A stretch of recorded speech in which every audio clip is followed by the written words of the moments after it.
আসসালামু আলাইকুম ওয়া রাহমাতুল্লাহি ওয়া বারাকাতুহু। সম্মানিত দর্শক শ্রোতা, আমাদের নিয়মিত আয়োজন ইসলামিক প্রশ্ন উত্তর পর্বে আপনাদেরকে স্বাগতম। প্রতিদিনের মতো উপস্থাপনায় আমি আছি আব্দুল্লাহ মামুন এবং আমাদের সাথে আছেন শাইখ শহীদুল ইসলাম, দাওরা হাদিস ও কামিল হাদিস, ঢাকা। আসসালামু আলাইকুম ওয়া রাহমাতুল্লাহি ওয়া বারাকাতুহু। সম্মানিত দর্শক, আমাদের আজকের আলোচ্য বিষয় শবে কদরের তাৎপর্য সম্পর্কে। তো আমরা কথা দীর্ঘায়িত না করে সরাসরি প্রশ্নে ফিরে আসি। আমাদের আজকের প্রথম প্রশ্ন, শাইখের কাছে আমাদের প্রশ্ন যে শবে কদর অর্থ কি এবং এর পরিচয়? আলহামদুলিল্লাহ, জাযাকাল্লাহ। আজকে একটা সুন্দর প্রশ্ন করেছেন, সেটা হলো শবে কদরের অর্থ এবং পরিচয় কি। শব এটি ফার্সি শব্দ, কদর এটি আরবি শব্দ। তো শব শব্দের অর্থ হলো রাত, এটার আরবি হলো লাইলাতুল। যখন লাইলাতুল কদর আর শবে কদর একই বিষয়, তবে শবে কদর এটা প্রচলিত হয়েছে আমাদের দেশে এক সময়। আপনার ওই ইরানের লোকেরা, ফার্সি ভাষাভাষীর লোকেরা শাসন করেছেন, তারা এই সময় শব্দটা ব্যবহার করেছেন। লাইলাতুল কদরের পরিবর্তে শবে কদর ব্যবহার করেছেন, কিন্তু কোরআন এবং হাদিসে প্রথম শবে কদর আছে হলো লাইলাতুল কদর।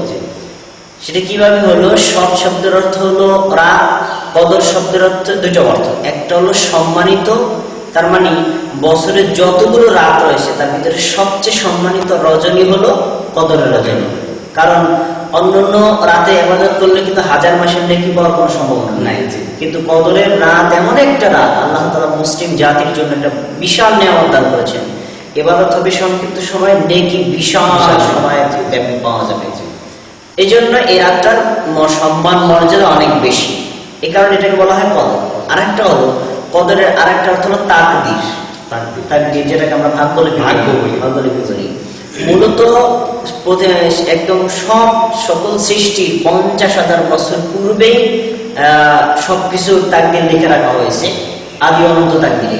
তবে প্রত্যেক বছরে ওই তাকদীরটাকে নবায়ন করা হয়। যেমন এই কদর থেকে আগামী কদর পর্যন্ত এক বছরে কোন প্রাণী কোথায় জন্মগ্রহণ করবে, কোথায় মৃত্যুবরণ করবে, কি কি কর্ম সম্পাদন করবে ইত্যাদি লেখানো হয়। এই জন্য এই রাতটাকে বলা হয় লাইলাতুল কদর বা শবে কদর, মানে হলো তাকদীরের রজনী। একটা ভুল আমাদের সংশোধন করা দরকার। আমাদের সমাজে কিন্তু ব্যবহারে বলে থাকে যে শবে বরাত নাকি যে ভাগ্য বলা হয়, এটা একটা ভুল, এটা মোস্ট ইম্পর্টেন্ট ভুল। শবে কদর মানে হলো ভাগ্য রজনী, কিন্তু শবে বরাত মানে ভাগ্য রজনী নয়। এই জন্য আমরা সংক্ষেপে বলতে পারি যে এই শবে কদরের অর্থ হলো একটি সম্মানিত রজনী, যেটা রয়েছে রমাদানের মধ্যে, রমাদানের বাইরে না। এই রাতের ভিতরে আল্লাহ তাআলা তাকদীর লেখার কাজ সম্পাদন করেন ফেরেশতাদের মাধ্যমে। আর এই রাতেই ইবাদত করলে অন্যান্য সময়ের চাইতে বেশি নেকি পাওয়া যায়। আর এই রাতটা রয়েছে রমাদান মাসের শেষ 10 রাতের মধ্যে।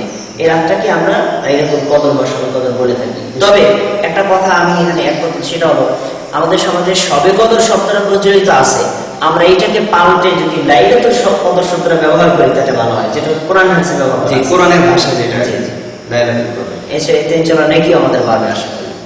জাযাকাল্লাহু খাইর।